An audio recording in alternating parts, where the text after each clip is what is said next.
두려움 있게 안전을 추구하겠죠. 두려움 여러 가지 이야기를 쓰면 성경에 있는 몇 가지 예를 가지고 좀 두려움 이야기했는데, 근데 궁극적으로 두려움은 죽음의 두려움이 이제 하나의 두려움이 핵심이고, 이 죽음의 두려움이 인간을 누르고 있기 때문에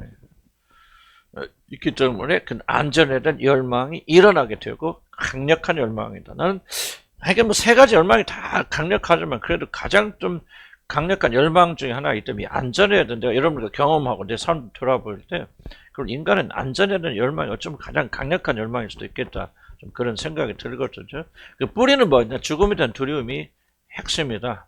첫 번째, 죽음은 모든, 설명한 거죠. 모든 인간이 피할 수 없는, 모든 사람이 다 죽게 되어진다 하는 것을 여러분들이 기억하셔야 됩니다. 죽음을 인식하지 않으면은 이 안전에 대한 것을 올바로 체험할 수 없어요. 모든 인간들은 죽음에 대한 공포가 있고 죽음에 대한 두려움이 있다.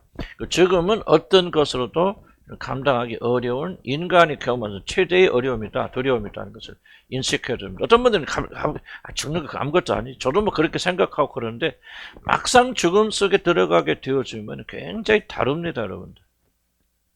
그래서 죽음을 지혜로운 자들 항상 인식하면서 사셔야 돼요. 그렇게 여러분 쉽게, 아무리 믿음이 있다고 쉽게 그렇게 간다. 물론 믿음이 있는 자는 많이 극복합니다만은, 그러나 그것은 믿음으로 극복하는 경우이지, 믿음이 있다고 해서 자동적으로 이 죽음의 문제가 그렇게 쉽게 그렇게 넘어갈 수 있는 것은 아니다. 인간이 경험할 수 있는 가장 큰 공포가 죽음에 대한 그런 공포다는 사실을 여러분이 꼭 기억을 하셔야 됩니다. 어떻게 죽든지 간에. 그걸 지금 괜히 말씀드렸고요. 어떤 분들은 죽음을 그냥 넘어가면 뭐 아무것도 아니다 그런 분인데, 제가 볼 때는 그 죽음이 무엇인지 몰라서 그런 거고, 죽음이 정말 인식된다면 죽음에 대한 공포는 굉장히 크다고 하는 사실을 기억해야 돼요. 특히 여러분이 이제 사별이라든지 어떤 죽음을 경험하셨던 분들은 가볍게 여겨주면 안 됩니다. 이러면 죽음의 공포가 너무 크기 때문에 여러분이 직면하지 못해 덮어놓아서 공포가 없다고 그렇게 착각할 수도 많이 있습니다. 의외로 그런 분들이 안에 깔려있는 죽음에 대한 공포는 굉장히 큰 거예요. 여러분이 뭐 그걸 다 끄집어서 치유받아 그런 얘기는 아니고, 다만 여러분 인식하면서 성령께서 여러분 안에 죽음에 대한 공포를 인식하고 고백하지 않고, 이 고백이라는 말이 특별한 의미가 있는 건 아니지만은 그냥 인식하고 하나님 앞에 드리지 않으면 하나님 치유하지 않습니다. 그래서 여러분들이 그걸 주님 앞에 올려놓기만 해도 좀 여러분이 적합하게 적당하게 이렇게 다뤄 나가시면서 죽음에 대한 공포를 해결해 나가시는데, 죽음에 대한 공포가 없을 수는 없어요. 이건 생리적이고 좀 뭐랄까 좀 뭐랄까 좀 인간의 근본적인 조건이기 때문에, 그러나 우리 그리스도 예수 안에서 영원한 생명을 발견하면서 그 안에서 이걸 직면해 나가는 것이죠. 죽음의 공포가 없다라고 말씀드리기 어렵고, 다만 여러분 이제 그리스도 예수 안에서 죽음을 맞이할 수 있는, 저도 죽음에 대해서 굉장히 긍정적인 사람이지만 막상 내가 무슨 뭐 암에 걸려서 사형 선고 받았다, 그럼 또 달라질 거예요. C.S. 루이스가 정말 이게 죽음이나 이런 거를 정말 글을 얼마나 잘 썼습니까? 근데 그분이 결혼했고 늦게 50몇 살에 결혼했습니다. 미국에 이제 결혼했는데 그 여자 암으로 죽어요. 그래서 그분이 책을 쓰는데 애기치 못한 슬픔이라는 책을 쓰는데, 그 책을 보면 이거 마치 불신자 책 같습니다. 아주 자기 자신 안에서 죽음을, 살아간 안에 죽음으로 인해 일어나는 모든 것들 적나라하게, 물론 나중에는 이제 결국 믿음으로 극복하지만 그 과정을요, 작가니까 적나라하게 기록되거든요. 그거 보면 이거 진짜 예수 믿는 사람이야? 이 사람이 부활이 소망이 있는 사람 없는 사람이야? 근데 나는 그게 옳다고 생각해요. 그걸 표현을 안 해보지. 모든 인간들은요, 이 사실 죽음 앞에서 사실 그런 것들이 다 지나가요. 다만 우리는 숨기고 하나님 은혜로 극복하니까 그 부분만 말하는 거지. 이번은 이제 자기 안에 적나라하게 나가는 거죠. 아무리 믿음 좋아도요, 죽음의 고통, 특히 살아온 사람이 죽음의 이 고통을 겪어나가면서요, 그의 내면은 다 파괴됩니다. 다만 그걸 인식하고 인정하고, 그리고 그리스도 예수 안에서 그걸 회복해 나가는. 그래서 한번 좀 읽어보시면은 좀 사별하신 분들은 굉장히 좀 도움이 될 거. 아주 이게 진짜 예수 믿는 사람 맞아 할 정도의 어떤 그런 어떤 그 딜레마가 있는데, 나는 그게 옳다고 생각이 되어져요. 옳다고 생각이 되어지고, 그래서 그분이 믿음 안에서 어떻게 극복해 나가는지. 그러니까 죽음에 대한 공포를 나는 좀 여러분이 가볍게 하면 안 되겠다, 그런 생각이 들고요. 그렇기 때문에 이제 안전에 대한 열망이 이 죽음에 대한 공포 때문에 굉장히 아주 뿌리 깊은 그런 열망이 되어진다. 뭐 단순하게 뭐 먹고 살고의 안전이 아니라 안전 자체에 매달리게 된다. 두 번째, 죽지 않으려는 죽음과 함께 떠오르는 죽음이 두렵기 때문에 우리는 죽지 않으려는 발버둥을 치게. 이건 좀 심리적인 게 많이 가깝죠. 심리적인 그런 차원이 많이 가까운데 내가 존재하지 않는. 아까도 선생님이 좋은 얘기 해주셨는데 그게 뭐냐면 죽지 않으려는 두려움이거든요. 죽음에 대한 두려움. 그러니까 어떤 두려움? 내가 존재하지 않는 것에 대한 두려움이죠. 그죠? 재현이하고 같이 있고 재현을 도와줘. 재현이가 항상 나를 필요해. 너만 좀 엄마, 저녁에 엄마. 누군가 나를 필요로 하고 있다는 것은 그로 나는 존재한단 말이에요. 나 없으면 얘는 안 되잖아요. 이해가시죠? 근데 얘가 나를 이제 필요로 하지 않기 시작, 놓기 시작한다. 나를 필요로 하지 않는다. 그렇다면 내가 존재하지 않는단 말이에요. 그게 두려움 오죠. 여러분 이해가 못할 거예요. 아니 엄마가 돼가지고 어떻게 딸이 뭐 그런데 그게 어렵단 말이야? 그런데 그건 충분히 근거 있는 것이고 올바른 거거든요. 그래서 우리가 왜 죽음의 고통과 안전에 잘못된 안전에 사로잡히게 되냐? 죽지 않으려고 발버둥치는 거죠.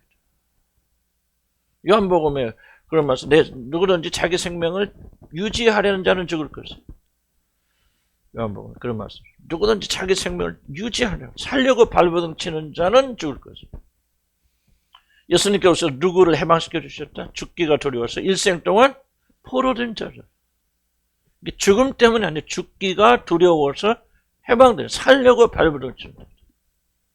여러분이 모든 삶을 보면요, 다 그렇거든요. 왜 문제에 빠집니까? 살려고 발버둥친다고. 부부간에 왜 싸웁니까? 어릴 거 없어. 딱 하나예요. 살려고 발버둥치는 거. 안 죽으려고 발버둥치는 거. 그러니까 죽잖아요. 그걸 내려놓고 자기 죽음을 선언하고.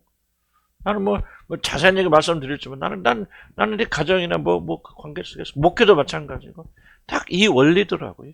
내가 죽기로 선언하 죽자. 내가 죽자. 나 죽고 너 살자. 이러면 가정 사는데 나 살고 너 죽자. 이러면 다 모든 관계 다 파괴. 교회도 파괴돼요. 가정도 파괴돼요. 부모 자식도 파괴되고 다 파괴돼요. 부모 자식의 갈등 아무것도 아닙니다. 나 살고 너 죽자 이거거든. 고상하게 여러분 보면 안 돼요. 우리 엄마들이 아빠들이 아니 그렇지 않아요. 정말 잘 봐야 돼요. 근데 여기서부터 자기 생명을 유지하고 보호하려고 하면은 그 사람 죽게 되고 그 사람 속한 모든 게 다 파괴됩니다. 근데 여러분이 이것이 되어져서 내가 죽고 내가 살려고 발버둥친 나를 미워하고 나는 계속 고민하고 기도하고 싸우는 게 뭔지 압니까? 나도 기도할 때 보면요. 하나님께 집중하기보다는 자꾸 내 생각, 내 일로 자꾸 흘러가거든요. 그때 어떤 생각이냐면 정말 이게 내 안에 이런 육신이 있다는 사실을 미워하잖아요. 단순한 기도가 집중이 안 되는 게 아니에요. 지금 내 육신이 살라고. 하나님의 길로 가려면 나 죽어야 돼. 육신이 죽어야 돼. 그러니까 육신이 살려고 발버둥 쳐서 어떻게든지 하나님의 일이 아니라 내 일을 생각하는 거예요. 베드로가 뭐 했죠? 베드로 이 사단아 물러가라. 왜 사단이에요? 뭐를 생각한다고 그랬어요? 너는 하나님의 일을 생각하지 뭐를 생각한다? 사람의 일만 생각하는구나. 너만 생각하는구나. 네 살 길 찾는구나. 그 말이요. 아니 예수님 죽으면은 나 국무총리 되는데 내가 어떻게 되란 말이야. 나 모든 걸 다 포기하고 주님 따라다니는데 당신 십자가 죽으면 나는 뭐예요? 닥쳤던데 지붕 쳐다보는 식으로 그게 무엇이 됩니까? 그러니까 하나님 말씀, 예수님 말씀 너는 하나님이란 네 일만 네 생존만 생각하는 거야. 우리가 거기서 해볼 그런 자를 미워해야 돼요. 그냥 단순하게 집중이 안 되는 거 분산되는 게 아니라 단순하게 그렇게 말하고 하는 게 아니라 그 안에 뿌리 깊게 먹어서 나 살려고 하는 그런 강력한 욕구가 있다. 이런 자를 미워하지 않으면 결코 우리는 참 생명을 얻지 못해. 예수의 참 생명이 어디서 오는 겁니까? 자기는 죽은 거예요. 자기 생각하지 않은 거예요. 모든 거 다 내려놓고 아버지만 생각하고 아버지 영광만 생각하잖아요. 그러니까 거기서도 생명이 나오는 거죠. 여러분 보세요. 예수님이 생명을 주신다 그럴 때 예수님 믿으면 뭐가 그냥 위에서부터 생명 막 알 수 없는 에너지가 싹 들어와서 완전히 다른 사람이 되는데 그게 아니에요. 여러분들. 예수의 생명은 뭐냐면 하나님만을 가장 중요하게 여기고 내 이웃을 내 몸처럼 사랑하는 모든 율법을 다 이루신 그 생명이라. 자, 예수님도 뭐예요? 인간이기 때문에 어떤 욕구가 있습니까? 살려고 하는 욕구가 있잖아요. 할 수 있거든. 이 십자가를 지지 않고 이 짓을 거 하나님과 분리되고 이렇게 모든 걸 다 포기하는 이 길로 들어가기를 원치 않는 마음이 왜 없었어요? 그건 육신이에요. 근데 이 모든 육신을 십자가에 못 박고 겟세마네 와서 못 박고 뭐 하면 됩니까? 오직 아버지의 뜻에 따라서 죽고 내가 죽음으로써 내가 죽으면 뭐 내가 틀리면 많은 자들이 얻게 되려니 내가 죽어야 산단 말이죠. 그러니까 오직 그분은 우리를 살리시기 위해서 자기 모든 육적 생명을 포기하시면 죽은 거 아니에요? 그 생명을 우리가 본받을 때 그 생명이 우리 안에 올 때 그 사람은 참으로 살게 된다는 얘기지. 예수 믿고 그러면 여러분 무슨 막 주술적인 것처럼 막 하늘에서 무슨 막 갑자기 하나님의 생명이 싹 들어와서 우리가 언제 막 천사가 되지고 그걸 말하는 게 아니에요. 기독교 말은 핵심은. 이해 가지죠. 여러분 그렇게 참된 생명을 맛보고 누리려면 우리가 죽어야 돼. 우리 자아가 실제 못 박아야 돼. 죽지 않으려고 발버둥치는 여러분 그 생명을 여러분 절대 맛볼 수 없어요. 그 생명이 여러분이 누려지지 못합니다. 예수 그리스도 안에서 예수 그리스도 주는 생명은 다른 생명이 아니에요. 자기 자아가 철저히 십자가에 못 박고 자기는 죽고 우리 하나님이 사시고 이웃이 살게 되는. 그래서 결국은 믿음의 결국은 뭐예요? 사랑이 아니에요. 그걸 왜 우리 교회가 공동체가 사랑의 공동체 되기를 추구하는 거예요. 결국 복음의 핵심, 복음의 가장 위의 단계, 복음이 이루는 목적은 뭐냐? 이와 같이 예수 그리스도처럼 하나님을 사랑하고 이웃을 자기 몸보다 더 사랑해서 자기 몸을 죽는 데까지 내어주는 이 사랑의 실현이 복음이 결정체고 복음의 목적이기 때문에 그런 거 아니겠습니까? 이게 우리가 노력해서 되는 거 아니니까 하나님 만들어 가시죠. 나는 여러분이 그렇게 드려 믿어요. 왜? 구원 받았으면 당연히 그 길로 가지 다른 길 안 가져요. 성령 여러분에 계시면 성령께서 다른 거 하지 않아요. 여러분을 그런 사람 만드셔서 서로 사랑에 죽기까지. 여러분 보세요. 가정 안에서도 이게 실은 나는 가정이 잘해서 나 그 말하고 있는 거 아니야. 여러분 참된 복음을 믿고 예수의 생명이 들어있다면 그 사람은 뭐예요? 자아의 죽음의 생명이에요. 그래서 남편을 아내를 위해서 죽게 되고 아내는 남편을 위해서 죽게 되어졌어요. 그렇게 하는 것이 어렵고 힘드니까 뭐합니까? 자꾸 자기 살라고 자기 주장하죠. 단순하게 성격 차이가 아니에요, 여러분들. 성격 탓이 아니에요. 이거는 영적 전쟁, 내가 살고 너는 죽고 너 죽고 나 살자고 하는 이 자아의 생명 살이 주님 말하자 누구든지 살려고 하는 자는 죽을 거죠. 나 복음을 해서 자기 생명을 내려오는 자는 반드시 살려요. 그래서 우리는 믿었다 하면 믿노라 하면서 죽음의 길을 가고 있잖아요. 지금 나는 교회의 평강과 가정의 평강 이게 중요하다. 이걸 강조하고 있는 거 아니에요. 아내와 남편의 사이가 중요하니까 모든 걸 다 희생하고 아내와 남편 사랑하고 하나가 된다. 이걸 말하고 있는 거 아니에요. 왜 이걸 말하고 있느냐. 복음의 결과가 여기서 드러나기 때문에 말하고 있는 거예요. 우리가 진실을 거듭나고 하나님의 자녀가 되고 하나님의 성령 우리 안에 거하신다면은 여러분에게서 예수의 생명이 드러나게 되는데 도대체 예수의 생명이 뭐냐? 내가 죽고 네가 사는 거예요. 내 뜻에 내려놓고 하나님 뜻이 승하는 거예요. 이게 예수의 생명이죠. 예수의 생명 무슨 황홀경에 들어가서 막 이게 아니에요, 여러분들. 그 성경을 우리가 거꾸로 잘못 읽으면 안 된다 그 말. 성경은 예수의 예수의 정신이 뭐냐? 하나님 아버지의 모든 것을 아버지 영광을 위해서. 아버지 뜻을 듣기까 그건 하나님 아버지가 동등하신 분께서 동등함을 취할 것을 여기지 않고 자기 자신을 종으로 모습을 가져서 오직 내 뜻이 아니라 아버지의 뜻을 이루고 자기의 영광과 평화가 아니라 바로 여러분의 영혼을 구원을 위해서 자기의 모든 걸 내려놓는 것이 예수의 영이고 예수의 생명이고 그 생명이 들어와 있다면 여러분 어떻게 산다는 거예요? 그렇게 산다는 거죠. 근데 여러분이 정반대의 길로 가고 있다면 우리가 어떻게 여러분이 하나님 자녀라고 말하냐. 아니라기보다는 여러분 하나님 자녀라면 그 자녀됨의 의미가 무엇인가를 기억하면서 우리가 그 길로 가야 되고 추구하고 기도하면 그렇게 되어질 거 아니에요. 살려고 발버둥치면 남편 살리려고 발버둥 주세요. 그럼 그 결과로 남편이 돌아올 수도 있고 안 돌아올 수도 있어. 그건 중요하지 않아요. 그러나 하나님이 보실 때 여러분은 하나님의 자녀요. 그 일로 인해서 여러분 하늘에서 면류관 쓰게 될 거예요. 아멘. 이렇게 발버둥 치고 있는 것이 구원받은 백성들이지. 세상 사람은 똑같이 살면서 나 살려고 발버둥 치면서 그걸 어떻게 하나님 자녀라고 말하냐면 아니라고 말, 그 잘못됐다 그 말이에요. 생각 바꿔야 되고 우리가 뭔가 이거 죽지 않으는 쪽. 그러니까 왜 계속 자기 안전 그러고. 나는 우리 교회들 보면 지금도 여러분 그냥 이 안전의 이슈에 대해서 아주 그냥 칼 같아 우리 교인들 보면 얼마나 예민하게 반응하는지 몰라. 난 구원 안 받았다기보다 구원 받았지만 여러분 우리가 정말 더 구원 받아 나가야 되고 여기서 죽음이 일어나야 돼요. 여러분들 더 이상 여러분 자신의 관심 건강이 이슈가 되면 안 되고 이런 평강과 안전과 이런 것들 이슈가 되면 안 돼요. 어떻게 하면 내가 하나님을 영광을 돌리고 하나님의 뜻에 순종할 것을 어떻게 하면 내가 아닌 다른 이웃을 옆에 있는 사람 섬길 것인가가 여러분의 중심적인 마음이 돼요. 이게 예수의 마음이에요. 이렇게 되는 것이 구원의 역사란 말이에요. 죽지 아니라고 발버둥치 마. 죽으라고 발버둥치. 아멘. 그럼 모든 평강이 임하는지 아닌지 체험해 보시기 바랍니다. 왜 스트레스가 많습니까, 여러분들? 스트레스 많죠, 여러분들? 왜 이렇게 스트레스가 많아요? 살려고 발버둥 치니까 스트레스 많은 거예요. 죽으려고 하는데 무슨 스트레스예요? 죽은 사람이 무슨 스트레스입니까? 평강이 나는 조금 뭐 많이지만 나는 우리 형제를 만나가 누구 만나가 뭐가 난 평강해요. 그냥 다 하면 알았어. 나 없어요 거기.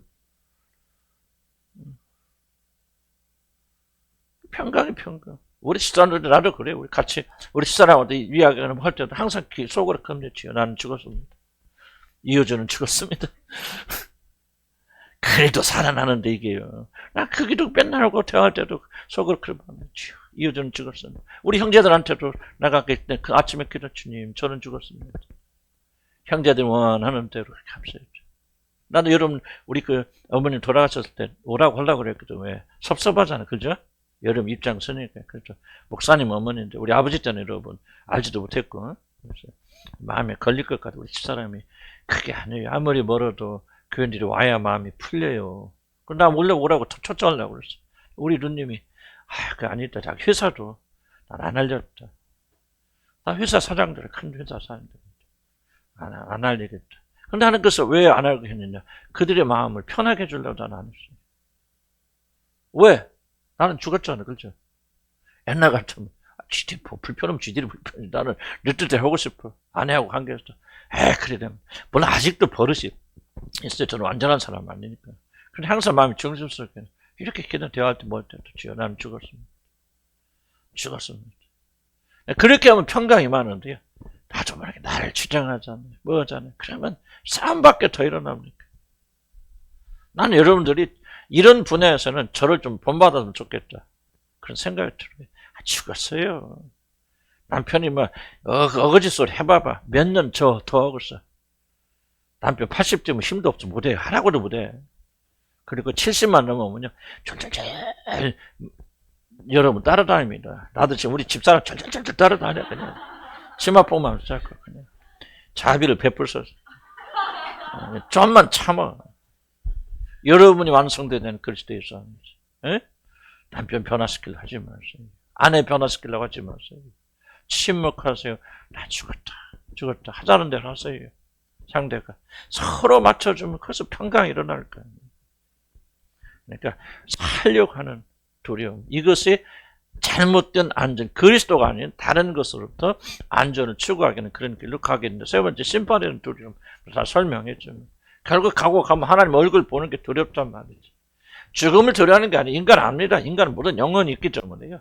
어렴풋하게 그걸 무엇이 그런지 거듭나지 못한 자는 모르죠. 그러나 모든 인간은 믿건 안 믿건 하나님 심판 앞에 서야 됩니다. 뒤로 나중에 부활은요. 왜 부활의 이슈가 중요한 줄 아십니까? 부활은 믿는 자만 부활하는 게 아니에요. 믿지 않는 자를 다 부활합니다.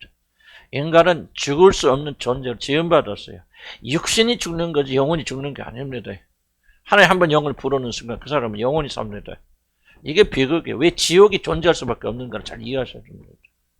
만약 인간이 멸할 수 있고 온전히 영혼까지 멸할 수 있고 영혼까지 사라져 버린다면은 그럼 지옥이 존재할 필요가 없죠. 예수 안 믿는 사람 다 영혼까지 멸해버리면 뭐 복잡하게 그 뭐 지옥 해갖고 또 천사들 지키고 뭐 힘든 일이잖아. 그런데 왜 그렇습니까? 영혼 인간은요 하나님의 영을 받아서 영으로 지음받는 존재들은요 하나님의 영이 영존하는 것처럼 영존합니다. 그래서 예수 믿지 않는 자들 다 부활합니다. 어떤 부활로 가느냐 하는 것은 이게 다르죠. 영생의 부활로 가느냐, 영원한 저주의 부활로 가느냐, 이게 다를 뿐입니다. 그래서 모든 인간들은요, 이 죽음에 대한 심판에 대한 두려움이 있다. 그래서 뭡니까? 여러분, 궁극적으로 우리가 이 두려움에서 해결되는 것은 구원받아야 됩니다. 저도 조금만 두려움이 왜 없겠어요, 죽음을. 그러나 지금 담대하게 죽음을 맞이할 수 있겠다 하는 생각이 어디서 옵니까? 난 심판대에 섰을 때 그리스도로 말미암아 나는 구원받을 것을 확신이 있기 때문에 담대하게 믿는 거 아니에요. 여러분 꼭 이 구원에 대한 담대함이 있어야 됩니다. 그래야 여러분이 죽을 때 담대하게 죽습니다. 아버지 앞으로 나가는. 나는 우리 어머니 죽음이나 우리 장모 죽음이나 또 우리 참 희한하다. 우리 뭐니까 매형 어머니도 그렇게 평안히 가셨거든요. 우리가 몇 번 이야기했지만 췌장암 난 이번 또 들어서 누님 또 얘기하시더라고요. 그러면서 그 얘기를 하셨죠. 간호사들 수간호들 저녁에 다 불렀대. 그래서 간호사를 부르고 그냥 고마웠어요. 나 오늘 가야 돼요. 그러니까 간호사들이 깜짝 놀라면서 어디 가세요? 어디 가세요? 다들 그랬대. 그랬더니 우리 그분이 그러지. 하나님이 오늘 하늘로 올라오려고 그랬어요. 안 믿는 사람이니까 이제 웃었겠죠. 아이고 어디 가시는데? 또 며느리 또 다 불러가지고 나 오늘 주님 오라고 그러셨죠. 근데 예수 잘 믿고 나중에 만나죠. 그러고 그날 저녁에 가만히 가시는 거예요. 우리 어머님도 주무시다가 그냥 가시는 거예요. 그 저녁에 식사까지 다 하시고 우리 형님이 다 돼서 먹여주시고 먹으시고 또 저녁에 부흥회도 한 20분 따라서 하세요 막 하니까 잘 못 따라는 하시더래요. 근데 막 하나님 믿고 막 또 설교하시면서 따라서 하세요. 그러니까 우리 어머니도 막 따라서 막 하셨대. 그리고 가서 이제 저녁에 주시게 하는데 숨이 좀 가쁘셔서 좀 마음이 좀 불길해서 이상하다 그러고 형님이 이제 1시 반쯤 또 가봤더니 숨이 다 멈춰 계셨죠. 주무시다 가신 거예요, 그냥. 그래도. 우리 장모님도 그냥 병원에 한 일주일 계셨지만요, 그냥 주사, 그 전에 주사 한 방 안 맞고 그렇게 가십니까. 그러니까 나는 이제 뭐를 요즘 굉장히 좀 심각하게 생각하네요. 하나님이 데려가신 죽음이 있다. 복된 죽음 아니에요. 그래서 여러분 어차피 죽긴 죽어야죠, 그죠? 안 죽고 사고 싶어? 죽긴 죽어야 되는데 나는 그렇게 아름다운 죽음 죽게 해주시라 그렇게 기도하시고 우리 정현 선동님도 딱 들으면 주무시다가 가세요. 하면서 가만히 저녁에 모여서 알아야 다 가니까 좀 있다 와. 그리고 나 정말 이게 믿음의 사람 다 그렇게 가시더라니까요. 하나님 살아계세요. 그래서 여러분들 이걸 많이 간죠. 심판이라는 두려움은 굉장히 중요하다. 여러분 구원 받아야 돼요. 죽음에 대한 두려움이 남아있다는 것은 무슨 두려움이 남아있다? 심판이라는 죽음의 두려움이 남아있다는 거예요. 그럼 미래에 대한 두려움 볼까요? 우리 46편으로 나눠진 거. 미래에 대한 두려움. 참 이거는 죽음에 대한 두려움과 연결이 돼 있을 수도 있고 안 수도 있는데 좀 미래에 대한 두려움. 많은 분들이 내일 어떤 일이 일어날지 모른다. 실패에 대한 두려움은 앞에서 좀 다뤘어요. 그래서 그냥 넘어가고요. 내일 일이 어떻게 될지 모른다는 죽음과 연결되어 있습니다. 내일 일이 어떻게 될지 모르더라도 우리는 확실한 거 있죠. 내일 죽어도 우리는 어디 가요? 그 나라 갑니까? 자신 있습니까? 진짜로? 자신 있는 사람은 죽음에 대한 두려움이 없어요. 이게 연결되어 있습니다, 여러분. 미래에 대한 두려움. 이게 다 연결되어 있습니다. 어쨌든 믿음이 부족하면 또 미래에 대한 염려가 있겠죠. 어떻게 할까? 은퇴하고 어떻게 살까? 우리 남편이 저렇게 직장에서 일하다가 또 직장 끊어지면 어떨까? 할까? 약간 미래에 대한 염려를 가지고 있는데 이 미래에 대한 염려를 가지고 있다고 하는 것은 뭔가 죽음에 대한 염려가 있는 것이고 이것은 이제 안전에 대해. 그래서 돈에 대해 집착을 하는 것도 사실은 이 두려움에서 나옵니다. 돈 필요하죠. 먹고 사는 거. 그런데 과도하게 집착하고 있다면은 여러분이 지금 보이지 않는 굉장히 큰 두려움이 지금 밀려가고 있다. 이제 그렇게 생각이 들어지고 열심히 일하는 거하고 또 두려워하는 건 좀 다르겠죠. 그래서 이 점을 좀 기억하시기 바랍니다. 그 다음 이제 보는 게 좀 중요합니다. 그래서 좀 읽어갈 필요가 있네요. 이렇게 많지 않고 죽음에 대한. 혹시 여기 죽음에 대한 두려움이나 이런 것에 대해서 좀 이렇게 질문 사항이나 그런 게 있습니다. 이해가 안 되는 부분이라든지. 이걸 이해를 해야 안전에 대한 우리 열망이 얼마나 큰가를 이해하게 돼요. 안전에 대한. 예. 예.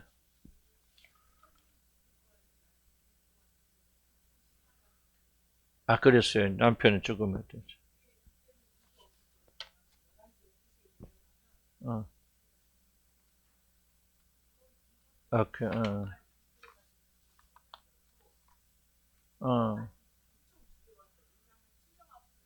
그렇지. 아, 그렇지.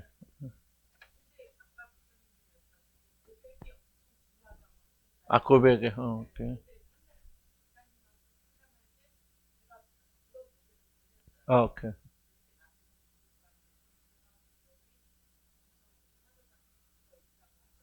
어, 오케이. 아, 할렐루야. 할렐루야. 그렇게 이렇게 해방시켜 줄 수 있잖아요. 이게 뿌리는 아버지 일찍 죽음이 있으니까 내 안에는 다른 사람보다도 나를 지켜주는 보호자가 나를 떠날지도 모른다는 공포가 있을 수 있잖아요. 이제 그런 걸 고백하고 하나님이 나의 보호자라는 사실, 주님께 의탁한다고 이렇게 되면 그렇다고 해서 좀 다른 사람보다 두려움을 좀 더 느낄 수는 있어요. 그거는 이제 그 배경이 있기 때문에 그렇더라도 그 두려움이 나를 사로잡지는 않지. 인식하는 게 굉장히 중요합니다. 인식해야 그 부분에 성령께 역사하십니다. 고백이라는 게. 뭐를 고백했어요, 자매가?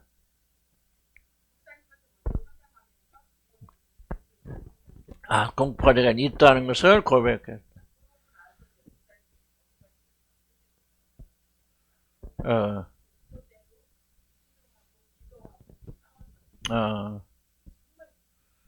근데 핵심은 자기 안에 그런 두려움이 있다는 사실을 뭐 고백이나 꼭 단어에 묶일 없어도 인정한 거죠. 그 부분에 하나님의 빛이 들어오도록 내가 열은다. 지금은 두려우니까 열지 못하고 있잖아요. 그 말하기 전까지는. 그러니까 하나님 역사, 성령 역사도 이 부분은 임하지 못합니다. 이거 굉장히 중요합니다, 여러분. 왜 고백이 그렇게 중요합니까? 왜 이런 것이 나한테 두려움이 있다는 사실 하나님께 인정하는 것이 중요하면 그러면 뚜껑이 여는 거거든요. 나도 경험상 보면 이게 열지 않으면 그냥 그런 거 예수 믿는 순간에 모든 문제 다 해결해 주게 하나님께서. 그러면 아무 걱정 근심 없이 살죠. 나는 그렇게 안 하신다고 하는 것은 이렇게 하나씩 둘씩 고백함에 따라서 인정함에 따라서 그 부분에 복음을 적용하는 거지.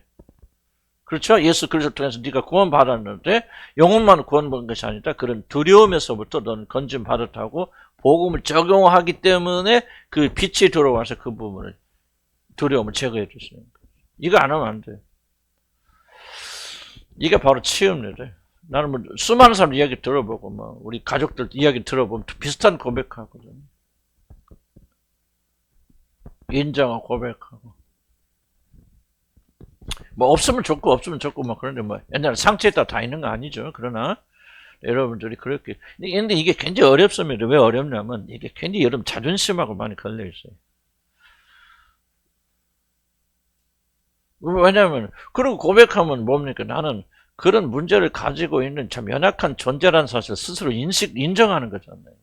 그러니까 그렇게 하는 것이 이렇게 쉽지 않습니다. 내가 믿음이 있으니까 고백하고 인정을 될 때. 성령께 오셨어요. 우리 영이 참 많이 달라졌죠. 옛날에 그냥 남편 그러고 그냥 남자만 나와도 벌벌벌 떨던 분이 지금은 굉장히 달라졌어요. 믿음만 전진하시고 좋은 겁니다. 그럼 봅시다. 그럼 성전 꼭대기에서 우리가 어떻게 예수님이 성전 꼭대기에 서셨죠. 두 번째 시험, 안전에 대한 시험이에요. 두 번째는 이 사단이 예수님을 데리고 그 높은 성전의 첨탑, 높은 탑 위에 세워놓고 거기서 뛰어내려라. 그래서 하나님께서 너를 지켜주냐 안 지켜주냐 시험해보라. 그렇게 말합니다.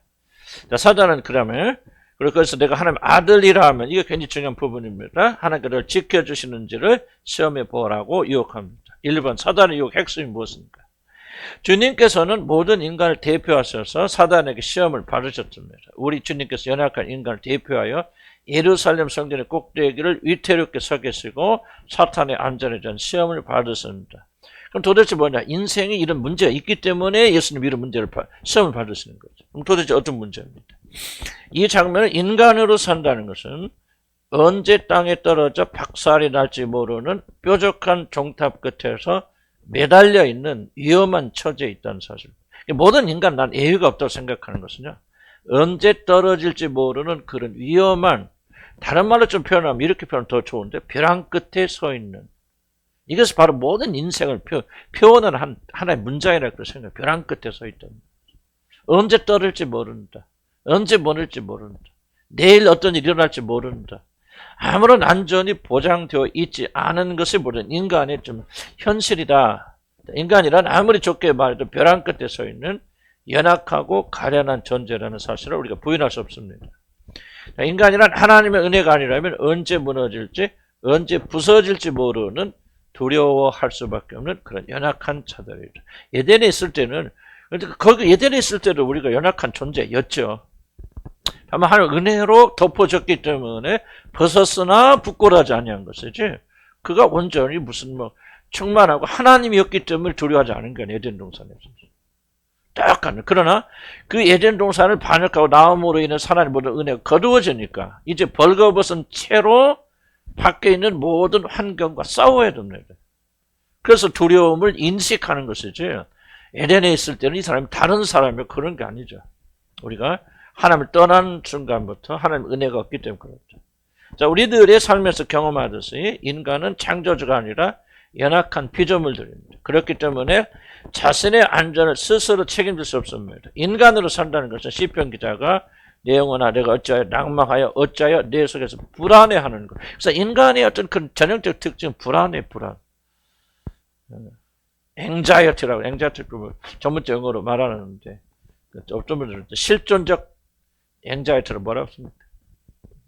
그걸 하여튼 불안, 실존적 불안이라 그러는데 인간이기 때문에 모든 인간이 느끼는 불안, 창조주가 아니기 때문에 오는 두려움을 그렇게 말합니다. 그렇기 때문에 자신의 안전을 확보하는 것이야말로 모든 사람에게 일생일대 가장 중요한 도전이 아닐 수 없습니다.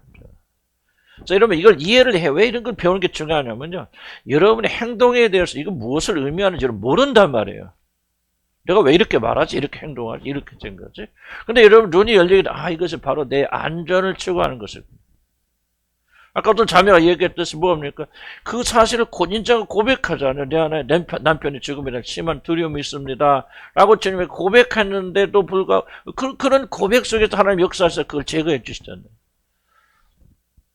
놀라운 일이잖아요. 그러니까 이런 것처럼 여러분 보세요. 어떤 일을 하는데 여러분 안전 때문에 그렇게 해요. 내 눈에는 보인단 말이에요. 모르는 건 여러분 자신들만 몰라요. 그래서 모르기 때문에 고칠 수 없는 거예요.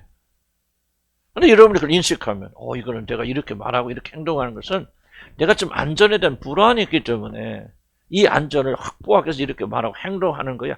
그 정도 인식만 돼도 여러분 행동에 굉장히 변화가 옵니다. 인식하지 못하고 여러분 내가 왜 이렇게 사는지 이렇게 말하는지 이렇게 행동하는지를 말로만 하지 머리 가슴속으로 인식되지 않으면 변화 일어나지 않아요. 그래서 인식해야 된다. 자신의 안전을 보장하는 것은 인간의 본능이기 때문에 자신의 안전을 확신하라는 사단 이역은 예형으로 아무런 문제가 없는 것 같이 보이죠. 그렇죠. 안전에 대한 열망이 있는데 네 안전을 좀 확신해라. 봐라. 뭐가 문제 있습니까? 자신의 안전에 대한 확신이 없으면 이 험악한 세상을 이해하는 결코 쉽지 않기 때문에. 그런데 문제는 눈에 보이는 가시적 증거들을 통하여 자신의 모든 통하여 뭐합니까? 48페이지 통하여 안전을 스스로 확보하라는 사람. 이게 중요합니다. 이거 밑줄 그어놔요. 지금 사단이 유혹하는 거 뭐예요? 너 안전한지. 우리가 그리스도 예수 안에서 안전하다는 이걸 확인하는 게 뭐가 잘못됐습니까? 근데 사단이 지금 요구하는 거 뛰어내려. 그 사람들이 보고 네 자신 뛰어내리는데 하나님 그냥 낙하산처럼 팍 받아주신다. 그렇구나. 지금 뭐라는 거야? 너의 안전을 무하는 거로 가시적인 것으로 확신하라는 거야. 가시적. 이게 있으면 사단이 주는 거 여기에 다 걸려있어요. 지금 걸려 넘어간 사람들이. 보여주라 그 말이요. 겉으로만 속으로만 내면으로만 하나님 관계성 믿음으로 그냥 붙잡고 있지 말고 네가 진짜 하나님의 아들이라면 너 진짜 도움는지 건져주지 안 주시는지를 시험에 확인해보라 그 말이요. 놀라운 지금 시험입니다. 그래서 자신의 안전에 대한 내적 확신이 아니라 누구든지 보이는 그러한 방식으로 자신의 안전을 스스로 확보하는 것이 사단의 유혹의 핵심입니다. 자 보세요. 여러분 집이 있고 돈이 있고 통장이 있으면 왜 안심합니까? 이게 바로 사단이 말하는 거예요. 보이는 집으로 보이는 돈의 액수로 너의 안전을 확보하라는 얘기예요.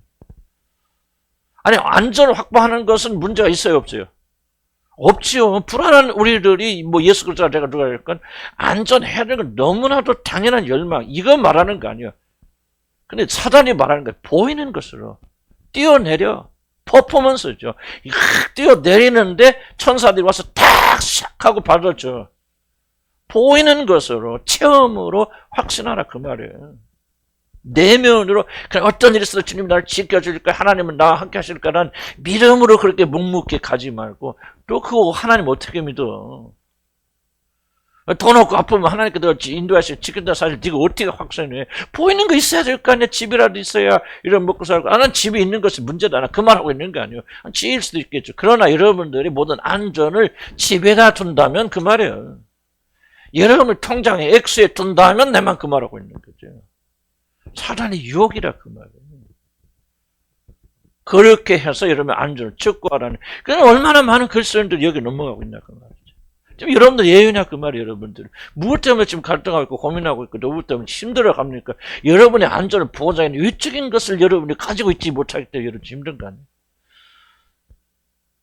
그래 안 그래요? 하나님의 약속은 뭐예요? 전부 약속이잖아요. 안 보이죠. 느낄 수 없죠. 그냥 내가 어떤 일이 있어 너와 함께 할 거야. 동행할 거야. 내가 고와 같이 버려두지 아니할 거야. 내가 챙겨줄 거야. 전부 약속이죠. 공수표죠. 그게 이루어질지 무엇을 아냐 그 말이에요. 그러니까 여러분들이 지금 갈등하고 두려워하고 불안한 이유는 뭐예요? 지금 눈에 보이는 것을 손에 잡고 잊지 못하기 때문에 두려워한 거 아니에요. 여러분들이. 그 뭐예요? 사단의 유혹에 이름이 다 걸려 넘어가 있다는 거예요. 그래서 여러분이 불안하죠. 왜? 보이는 것을 만족할 수 있습니까? 집에 아파트 하나 갖고 됩니까? 두채, 셋째 넘어가야죠. 두채, 셋째 있어도 여러분 안전합니까? 아니죠. 안전을 세상에 드러나는 지속적 이 세상의 모든 걸 가져도 여러분 안전하지 않아요. 왜? 세상에 그 어떤 것도 여러분의 안전을 보장하지 않기 때문에. 은행이 통장 늘어보세요. 10억, 100억 늘어보세요. 여러분 안전할 줄은 천만의 말.